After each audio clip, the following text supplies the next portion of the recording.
La mañana. La mañana de la COPE. Con Antonio Herrero.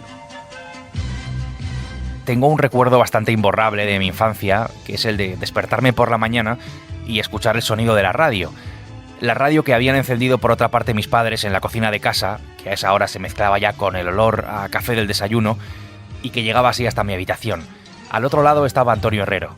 Amigos, muy buenos días y bienvenidos a la mañana de la COPE. Estamos en el jueves 30 de abril de 1998, festividad de Santa Sofía, San Pío y San Lorenzo, con las previsiones meteorológicas. Así empezó la que nadie imaginaba que iba a ser su última vez delante del micrófono.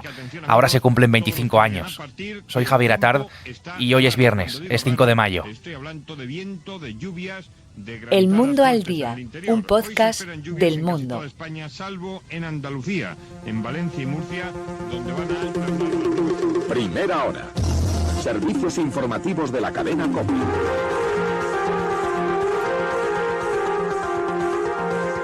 Dirige Antonio Herrero.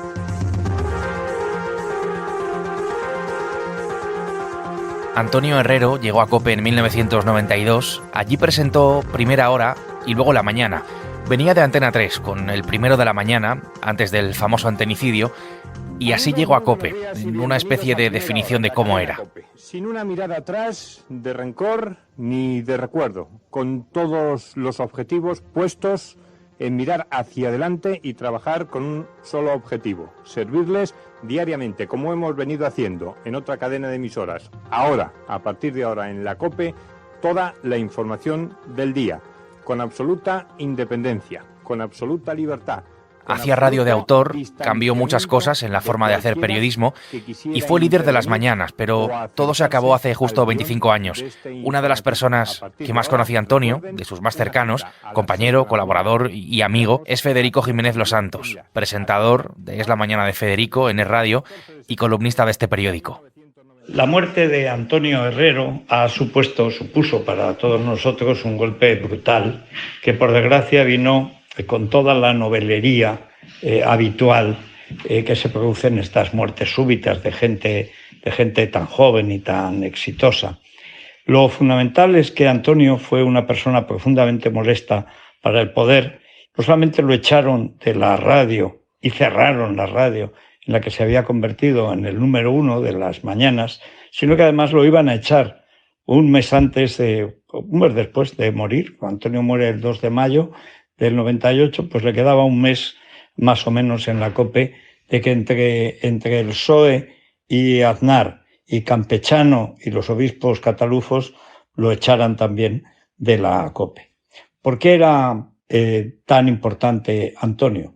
Porque Antonio subió el umbral de la crítica al poder, no solamente en las instituciones, sino en las personas que a veces las usurpan, hasta un nivel hasta entonces desconocido.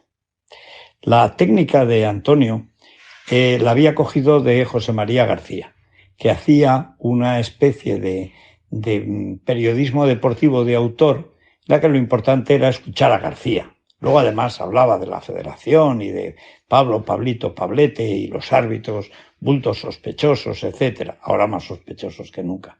Pero claro, Antonio hablaba del PSOE y del PSOE del GAL y luego de Aznar. Y naturalmente eso eran palabras mayores. Le costó primero la carrera y el cierre de Antena 3 y le hubiera costado también la salida de la COPE. Yo cuento ahí en este especial del Mundo lo que ha supuesto Antonio, todo lo que le tocó padecer y lo que toda la gente que ha seguido la línea de Antonio ha tenido o hemos tenido que padecer. Yo he tenido el honor de heredar no solamente su programa en las mañanas de la COPE, sino todos sus enemigos. Lo he contado en un libro que se llama El linchamiento. Antonio murió por el linchamiento a que lo sometió la banda de poder compuesta por Felipe, por Polanco y con la complicidad del Partido Popular de Aznar. Esa es la realidad. Y nadie será como Antonio Herrero, pero es que la España de Antonio Herrero, por desgracia, tampoco existe. Primera hora. Cadena COPE.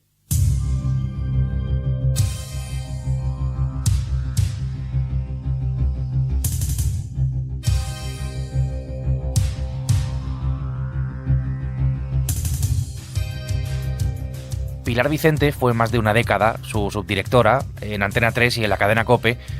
¿Cómo podemos contarle, Pilar, a alguien que no conoció a Antonio Herrero quién era?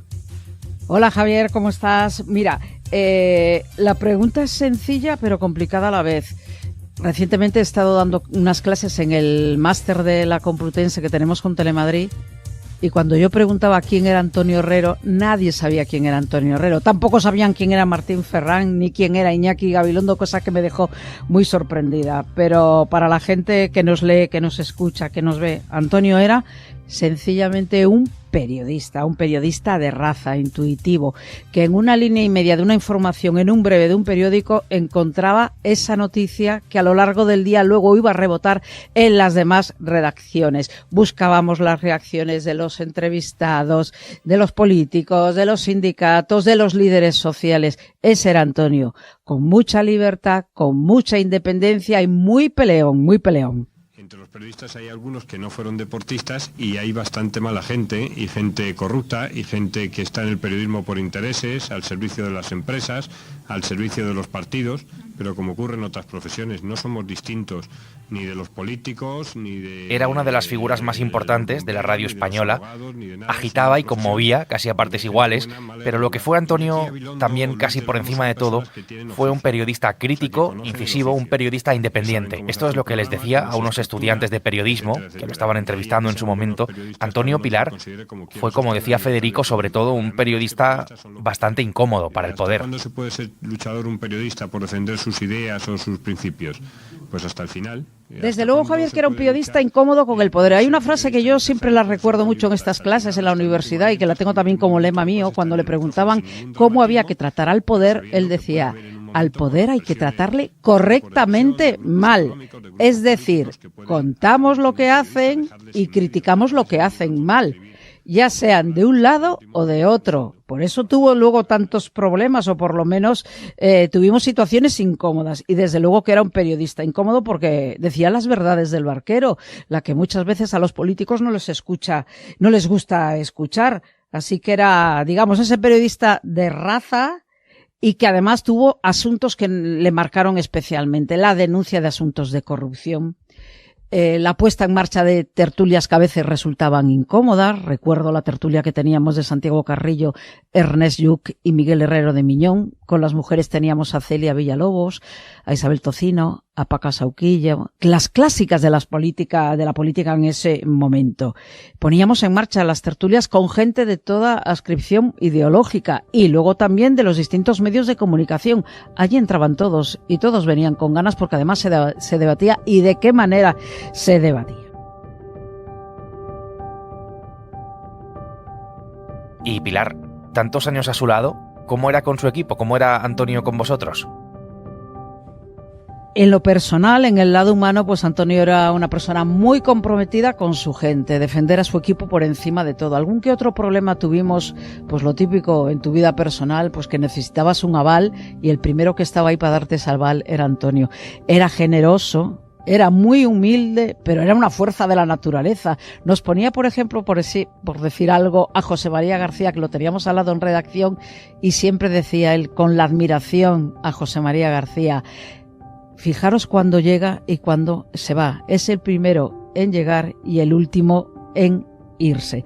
Desde luego para todos nosotros fue tremenda su pérdida, porque no solo fue una ruptura del momento profesional que estábamos viviendo, sino también en lo personal, porque evidentemente todos le seguimos recordando con muchísimo cariño, y porque además todos somos sus hijos profesionales. A eso fue una auténtica escuela de periodismo. Uno de esos hijos profesionales de Antonio Herrero, hija en este caso, es Cristina Platero, que empezó muy joven con él, que lo conocía bien y que le acompañó en sus equipos en Antena 3 y en la cadena COPE. Hola Javier, no sabría por dónde empezar a contarte mis recuerdos con Antonio Herrero. Quizás por el último, ¿no? Que es esa llamada cuando él está recién llegado a Marbella, porque iba a pasar el puente allí. Y simplemente me dijo: mira Cristina, acabo de llegar a Marbella, díselo a Pilar, he tenido un viaje muy tranquilo y ya sabes que si pasa algo o lo que sea me llamáis. Curiosamente fue de las pocas veces que no me puse nerviosa cuando llamaba y cuando tenía que darle los temas. Y lo último fue cuando yo estoy ese fatídico 2 de mayo en una excursión, pues que era sábado, y me llama Susana Moneo y me dice: Cristina, están llamando oyentes que Antonio Herrero ha muerto. Colgué el teléfono y le dije: déjame llamar a Pilar Vicente, y le di la triste noticia.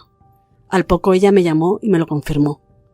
Fue el terrible momento de darle la noticia a Pilar. Muy dura, la verdad. Gracias por la atención que nos han prestado, y ya hasta el lunes, porque mañana la COPE realiza un programa especial dedicado al euro. Este fin de semana es histórico porque es cuando empieza a andar el euro y el símbolo principal de la unidad de Europa. Antonio Herrero se despidió de los oyentes hasta el lunes, sin saber que no les volvería a saludar ya nunca más. Murió en el mar, buceando en aguas de Marbella, de forma totalmente inesperada cuando tenía 43 años. Yo recuerdo que, claro, con 20 pocos años, pues te impone mucho, ¿no?, que te llame el jefe. Y al final, pues mira, en esa última llamada fue la única vez que no me puse nerviosa.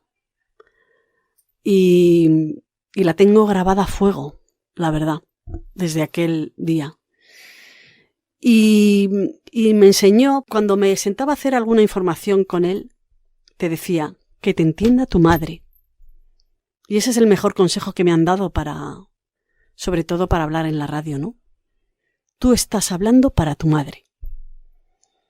Y la verdad es que era un periodista independiente, luchaba contra cualquier abuso de poder, pero sobre todo lo que yo he aprendido de Antonio es el valor de la información.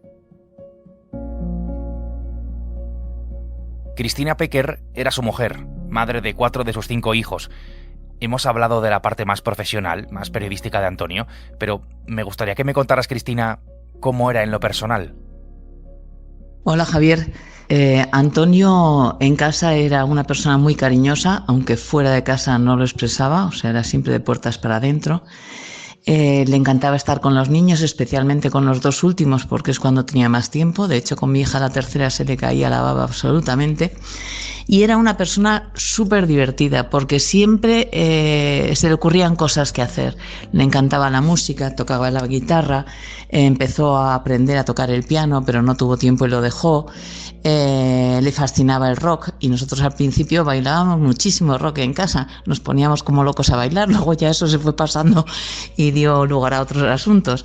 Y luego pues le gustaba enseñar a sus hijos que era una persona muy trabajadora, muy tenaz, nada perezoso, ni un ápice de pereza, ni al levantarse, ni a hacer cualquier cosa. Le encantaba, por ejemplo, salir con los amigos, venir con gente a casa, con mis hermanos, pasar ratos divertidos viendo el fútbol. Le dio una época que quería también probar los puros y los probó, aunque luego los dejó. Estuvo cultivando bonsáis, o sea, tenía multitud de aficiones. Eso sí, una vez que las controlaba, como que le aburrían y empezaba con otra cosa. Y luego era, pues como te digo, muy valiente, porque recuerdo una época en que le pusieron vigilancia policial porque tenían miedo de que ETA atentara contra él, y pues se lo tomó como lo más normal del mundo, como que iba dentro de su profesión. A mí me dijo: oye, ten cuidado, pasa esto, cuando vayas al colegio con los niños, mira antes de subirte al coche, mira por debajo, avisa en el colegio que no dejen salir a los niños con nadie que no seamos tú o yo. Y si alguna vez me secuestran y piden un rescate, ni se te ocurra, o sea, ni lo más mínimo, 0. Y bueno, pues eso la verdad es que lo tenía súper claro. De hecho, él estaba muy pendiente de todo, tuvo así varios incidentes de cosas así. Y ya te digo que es que eso era un gusto, porque era una persona tan valiente, tan honesta, tan comprometida con su verdad, que decía: yo me puedo equivocar, pero yo lo que creo que es verdad y lo que creo que llevo la razón, pues oye, para adelante. Y ya te digo que en casa disfrutaba el poco tiempo que tenía, lo disfrutaba mucho, y salíamos mucho al campo, a Gredos, a los Picos de Europa, a Marbella, por supuesto. Bueno, y eso era más o menos, pero en lo personal, un 10. Cristina, han pasado 25 años de su fallecimiento. Después de todo ese tiempo, ¿qué es lo que más echas de menos tú de él, de Antonio?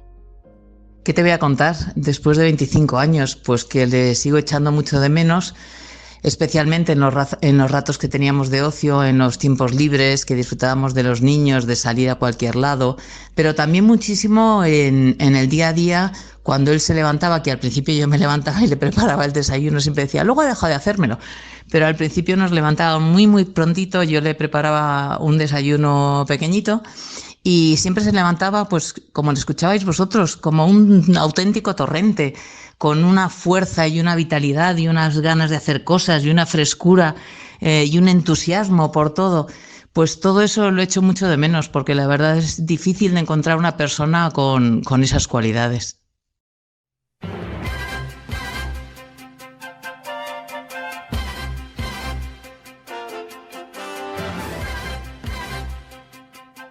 Esta era la banda sonora, con las sintonías de la COPE de entonces, que seguía en el coche hasta que llegábamos al colegio, con la voz de Antonio. Sin aquello es muy probable que yo no estuviera en este momento diciendo esto aquí, ahora mismo. Todo esto fue Antonio Herrero, todo esto significó Antonio Herrero, el periodista más incómodo para el poder, según algunas de las personas que mejor lo conocían, delante y detrás del micrófono. Federico Jiménez Los Santos, Pilar Vicente, Cristina Platero y su mujer, la mujer de Antonio Herrero, Cristina Pecker. Ellos han hecho posible este episodio de El Mundo al Día, de cuya producción se ha encargado mi compañera Aurora Molina. Para escucharnos todos los días solo tienes que acudir a elmundo.es, a la web del Mundo, y a las principales plataformas de audio, en las que además tienes la opción de suscribirte. Así es como acabamos esta semana, pero el lunes estaremos otra vez aquí con una nueva historia, eso sí. Gracias y saludos de Javier Atard. Sigan en esta sintonía. Dentro de unos momentos, La Mañana. La Mañana de Antonio Herrero. Has escuchado El Mundo al Día, un podcast del Mundo.